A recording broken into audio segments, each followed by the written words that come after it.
오늘 주일 설교는 하늘 가는 길로 교만하면 안 됩니다라는 제목입니다. 설교의 성경 본문은 야고보서 4장 5절에서 6절입니다. 다 같이 합독하시겠습니다. 너희는 하나님이 우리 속에 거하게 하신 성령이 시기하기까지 사모한다 하신 말씀을 헛된 줄로 생각하느냐? 그러나 더욱 큰 은혜를 주시나니 그러므로 일렀으되 하나님이 교만한 자를 물리치시고 겸손한 자에게 은혜를 주신다 하였느니라. 아멘. 다 같이 기도하시겠습니다. 거룩하시고 자비로우신 아버지 하나님, 오늘도 제가 하나님의 말씀을 붙들고 하늘 가는 길로 교만하면 안 된다는 제목으로 설교를 하게 하시니 감사합니다. 이 설교를 하는 동안 저의 힘과 능력에 의지하지 않고 오로지 성령님의 도우심에 의지하여 하나님의 말씀을 전하게 하여 주시고, 이 설교를 듣는 모든 성도들의 마음을 열어주시고 말씀을 들은 대로 실천함으로 모든 일에 절대로 교만하지 않으며 예수님을 닮은 겸손한 주의 자녀로 살아갈 수 있도록 성령님이 도와주시기를 간절히 간구하며 예수 그리스도의 이름으로 기도드립니다. 아멘. 할렐루야. 지난 한 주는 정말 뜨겁고 무더운 날씨였는데 어떻게 지내셨나요? 저와 저희 가족은 지난 한 주간 여름 휴가로 전라도 진도에 있는 콘도에서 가서 간만에 푹 쉬고 돌아왔습니다. 어떻게 휴가는 다녀오셨나요? 아직 못 가셨죠? 먼저 오늘의 설교 주제에 대하여 말씀드리기 전에 지지난주에 말씀드렸던 하늘 가는 길로 겸손해야 합니다에 대하여 중요한 내용들만 간단히 기억해 보도록 하겠습니다. 첫째는 성경적인 겸손의 의미는 무엇인가요? 성경적인 겸손이란 하나님 앞에서 자기 자신은 낮추고 하나님만 높이는 것입니다. 방금 우리가 들은 야고보서 4장 10절의 말씀에도 우리가 주 앞에서 낮추면 주께서 우리를 높이신다라고 말씀하셨습니다. 그럼 겸손의 반대말은 무엇인가요? 교만, 거만, 오만입니다. 그렇다면 예수님이 보여주셨던 이중 겸손은 무엇이라고 말씀드렸나요? 하나는 하나님으로서의 자기 자신을 비우고 세상에 참 인간으로 성육신하신 것이고, 다른 하나는 참 인간으로서 자기를 낮추시고 우리의 죄를 대속하기 위해서 십자가에서 죽으신 겸손입니다. 그러면 어떻게 해야 예수 그리스도와 같이 우리가 겸손하게 될 수 있을까요? 성경 말씀을 보면 성령의 가르침과 역사를 통하여 먼저는 자기 자신을 위해서는 아무것도 구하지 않고 오직 하나님과 이웃들을 위해 살겠다고 하는 확고한 목적을 가지고 순종하는 것이고, 다른 하나는 예수 그리스도의 죽음의 능력으로 우리가 죄에 대하여 죽어야 하는 것입니다. 그럼 왜 우리가 겸손해야 할까요? 우리가 겸손해야 하는 이유로 성경 말씀에서는 하나님이 명령하셨고, 그리고 그의 은혜를 받기 위해서, 그리고 겸손하라고 권면을 받았으며, 또한 성도로서 마땅한 태도이자 합당한 행위이기 때문에 우리가 겸손해야 하는 것입니다. 어거스틴은 기독교의 제일 되는 덕목, 즉 신앙생활에서 가장 중요한 것이 무엇이냐라고 물어봤을 때 그것은 겸손이라고 대답하며, 천사를 마귀로 만든 것이 바로 교만이고 인간을 천사로 만든 것은 겸손이며, 겸손은 모든 미덕의 바구니라고 말했습니다. 그러면 우리가 어떻게 겸손해야 할까요? 우리들은 어린아이처럼, 그리고 모든 사람들을 섬기는 종처럼, 그리고 사도 바울같이 항상 겸손해야 하고 기도할 때도 겸손함으로 해야 합니다. 그러나 꾸며대거나 과장된 겸손은 하지 말아야 합니다. 그렇다면 겸손하지 않으면, 즉 교만하면 어떻게 될까요? 우리들이 하나님의 말씀에 불순종하여 교만하게 되면 패망하고 넘어지고, 또한 하나님과 대적하는 죄를 범하게 되기도 하고 결국 사형에 처해질 수도 있다고 성경 말씀은 우리에게 보여주고 있습니다. 그렇다면 겸손하면 어떤 상이 우리에게 주어질까요? 우리들이 겸손하면 주님으로부터 높여지고 천국에 들어가서 큰 자가 되며 하나님의 자녀로서 크고 으뜸된 자가 되고 또한 기도의 응답도 받고 구원받는 하나님의 은총을 누리게 됩니다. 따라서 하늘 가는 길로 우리 믿는 그리스도인들은 절대로 교만하지 말고 항상 겸손해야만 한다는 것을 알 수 있었습니다. 우리들은 항상 예수님처럼 겸손하게 하나님과 이웃을 사랑하며 섬기는 거룩한 성화의 삶을 살아야만 하늘나라에 들어갈 수 있다는 것도 명심하며 살아야 하겠습니다. 그럼 이제 오늘의 주제인 교만하면 안 됩니다에 대하여 알아보겠습니다. 먼저 교만이 무슨 의미일까요? 어학사전을 찾아보니 교만의 일반적인 의미는 잘난치 하며 겸손함이 없이 건방지다. 또한 잘난치 않은 태도로 겸손함이 없이 건방짐이라고 나와 있었습니다. 유의어로는 오만입니다. 그러나 교만과 오만에는 약간의 차이가 있어 보이는데 이렇게 잘난치 하며 뽐내고 건방진 것은 교만이라고 하고 오만은 잘난치 하며 남을 없이는 여기는 것입니다. 교만의 반대말은 당연히 겸손입니다. 위키백과를 찾아보았더니 교만은 높은 자존심, 타인보다 중요, 매력적으로 되고 싶다는 욕망, 칭찬을 그에 상당하는 사람에게 보내는 것의 태만, 과도한 자기애 등을 가리킨다고 말하고 있습니다. 그렇다면 성경 말씀에서 교만은 무엇일까요?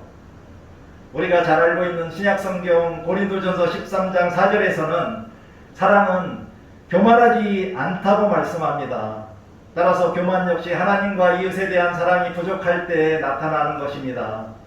그리고 교만하게 되면 자연히 자랑하고 뽐내게 됩니다.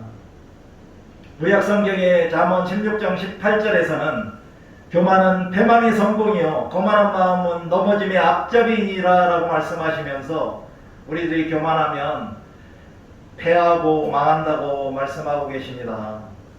잠언 6장 16절에부터 19절까지 하나님이 미워하시는 7가지들은 첫째는 교만한 눈, 둘째는 거짓된 혀, 셋째는 무죄한 자의 피를 흘리는 손, 넷째는 악한 계교를 꾀하는 마음, 다섯 번째는 빨리 악으로 달리는 발, 여섯 번째는 거짓을 말하는 망령된 증인, 일곱 번째는 형제 사이를 이간하는 자라고 말씀하셨습니다. 여기서도 교만한 눈이 하나님이 미워하시는 것 중 첫 번째로 나와 있습니다. 교만에는 지적인 교만, 영적인 교만, 권력적인 교만, 도덕적인 교만, 그리고 집단적 교만으로 5가지가 있다고 합니다. 그러므로 교만은 우리의 삶 가운데 어디에든지 항상 존재한다고 보아야 합니다. 리처드 백스터는 기독교 생활지침이라는 책에서 교만은 이기심의 한 가지이고 하나님과 사람에 대한 사랑에 반대되는 이기심과 교만은 십계명 전체를 어기게 하는 죄라고 말했습니다. 이와 같이 교만은 그리스도인들에게 매우 위험한 것입니다. 이렇게 무서운 죄인 교만은 그럼 언제 세상에서 생겼을까요? 태초에 하나님이 천지 만물을 선하게 창조하셨는데 이 우주에서 가장 처음 행해진 죄는 흔히 교만이라고 합니다. 창세기를 보면 에덴 동산에 살던 아담과 하와가 선악과를 먹으면 죽지 않고 영원히 살 것이며 하나님과 같아질 수 있다는 뱀의 속임수에 빠져 하나님의 명령을 어기고 배신한 것이 교만의 시작입니다. 자기 자신을 창조해 주신 하나님과 같아지려는 아담과 하와의 교만한 마음과 하나님을 대항하려고 했던 교활한 사탄의 마음이 힘을 합쳐서 아담과 하와를 타락시켰는데 바로 이것이 원죄입니다. 이런 아담의 타락의 결과로 인간들에게는 저주가 내려졌고 불행이 시작되었으며 에덴 동산에서 쫓겨났고 하나님과의 관계가 단절되므로 인간의 힘으로 씻을 수 없는 죄를 인류가 짊어져야만 했습니다. 아담과 하와의 배반과 타락의 행위로 인한 교만이 시기, 질투, 갈등, 파괴, 단절, 적대 등을 우리들의 마음에 심었고 그 결과 교만은 인간이 범하는 모든 죄의 뿌리가 되었습니다. 이러한 죄를 범했던 아담과 하와의 후손인 우리 인간들의 삶에서도 교만이 문제인 경우가 매우 많이 있습니다.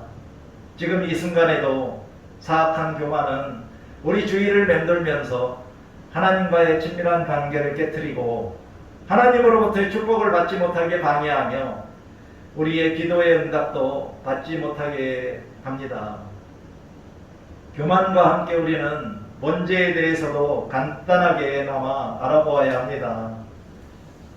인류의 조상인 아담은 개인적으로 타락하여 온 세상과 인류를 타락 속으로 끌어들였는데 이것이 바로 원죄이고 아담과 하와로부터 이어받은 유산이자 죄의 결과가 원죄입니다.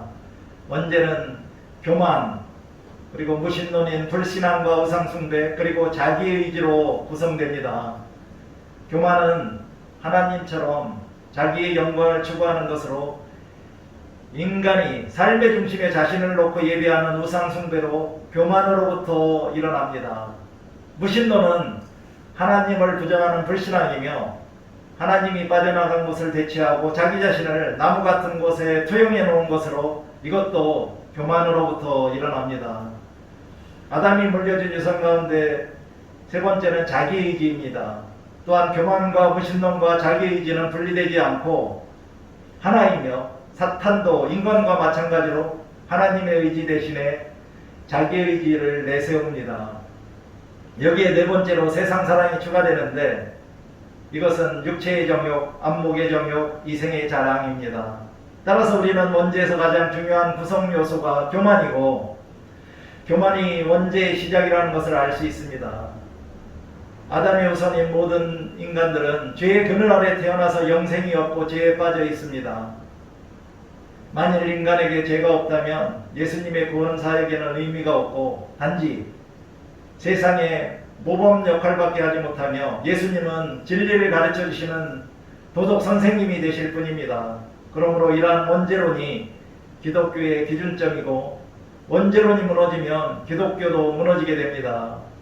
원죄가 아담으로부터 후손들에게 전해지는 것은 태어나는 인간의 DNA가 죄로 물들어 있기 때문입니다. 전에 말씀드렸던 존 웨슬리가 말하는 구원의 순서 중 두 번째인 신생의 기반도 인간 본성의 전적 타락입니다. 그는 믿음으로 말미암은 칭의와 믿음과 삶의 거룩함과 더불어 원죄의 교리는 종교의 본질이라고 생각하였고 원죄 교리를 부정하는 사람들은 여전히 이단자들일 뿐이라고 선언했으며 원죄 교리를 성서적 기독교와 이방 종교를 구분하는 실제적인 원칙으로 주장했습니다. 원죄 교리에 대하여는 다음 기회에 다시 한번 상세하고 쉽게 한번 말씀드리도록 하겠습니다. 그럼 교만하면 어떻게 될까요?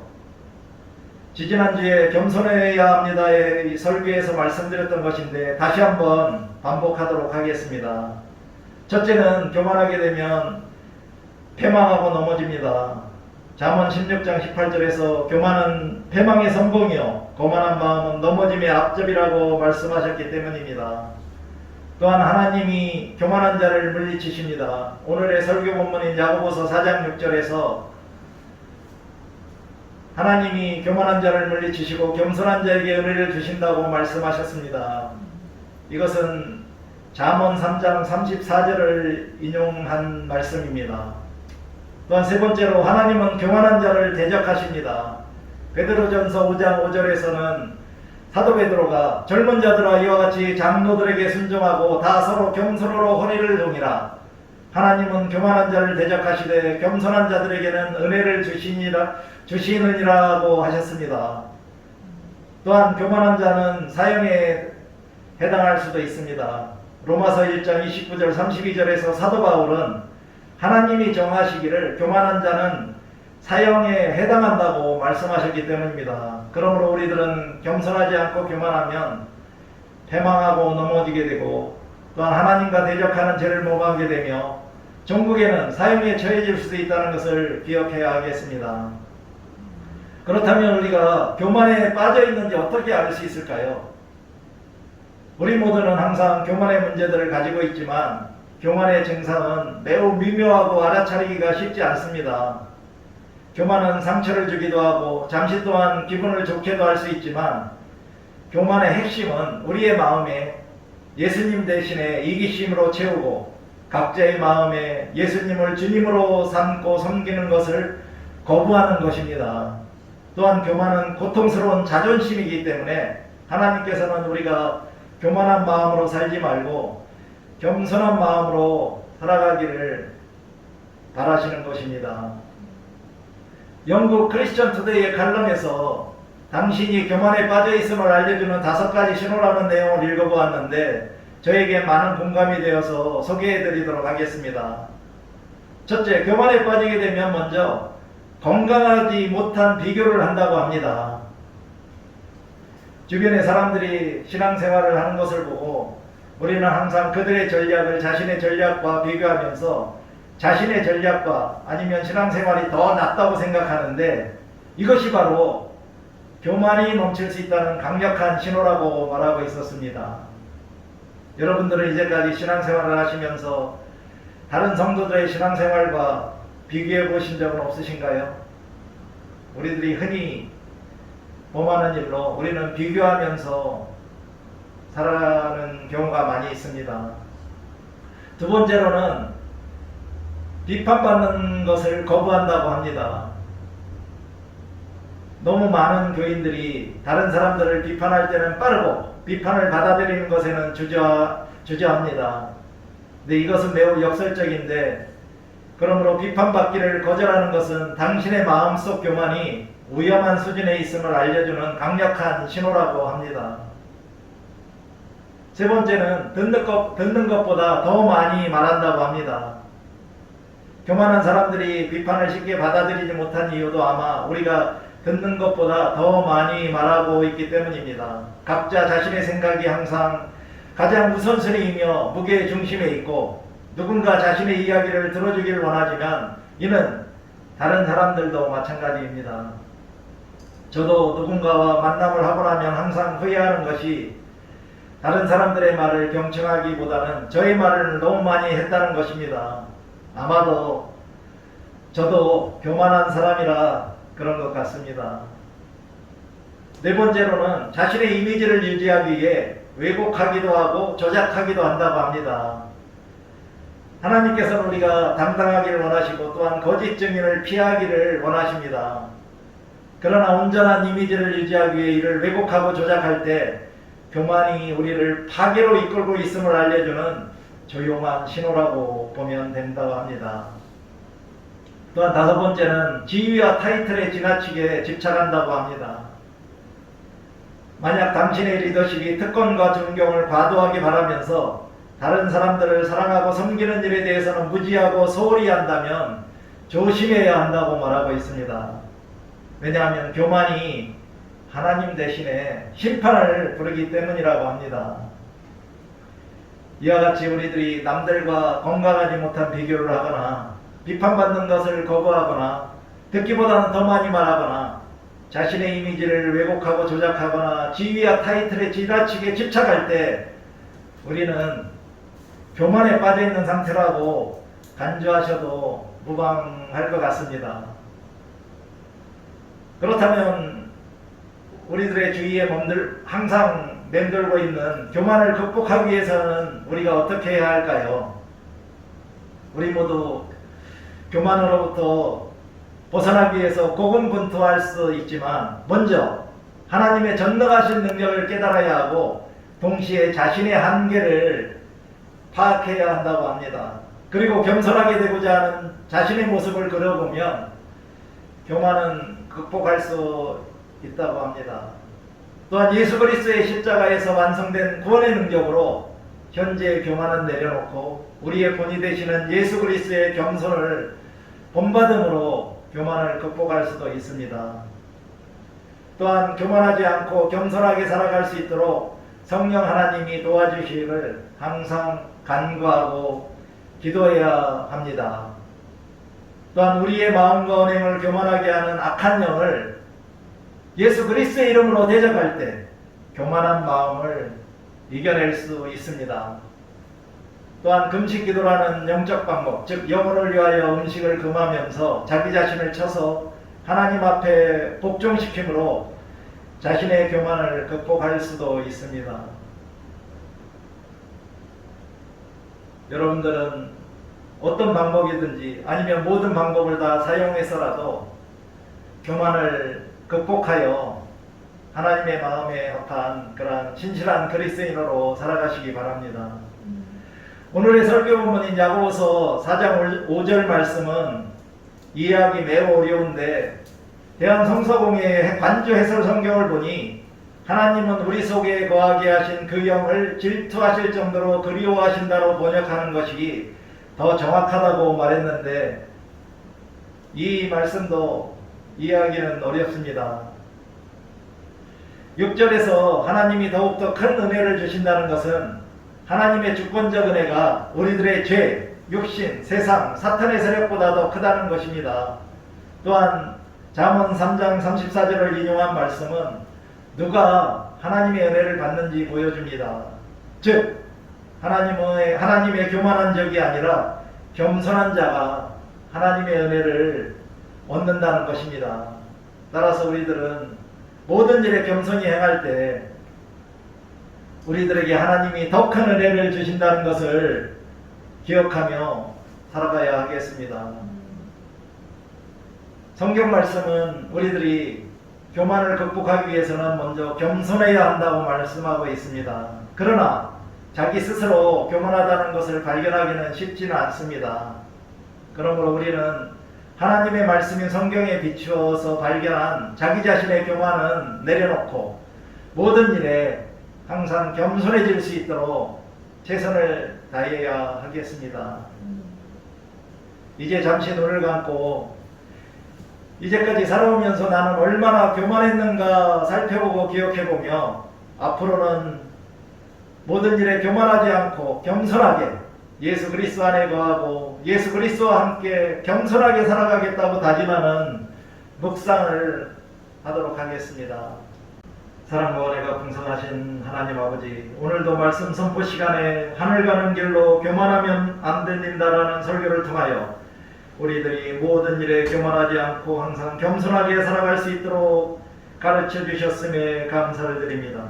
우리들이 늘 하나님의 말씀과 뜻에 순종하고 예수 그리스도의 겸손을 본받아 예수 그리스도가 이 세상에 계실 적에 하나님 안에 거하고 하나님과 동행하며 하나님을 위해서 일하셨던 것처럼 우리들도 그렇게 거룩하고 아름답고 행복한 성화의 삶을 살아갈 수 있도록 성령님이 도와주시기를 간절히 간구하며 예수 그리스도의 이름으로 기도드립니다. 아멘.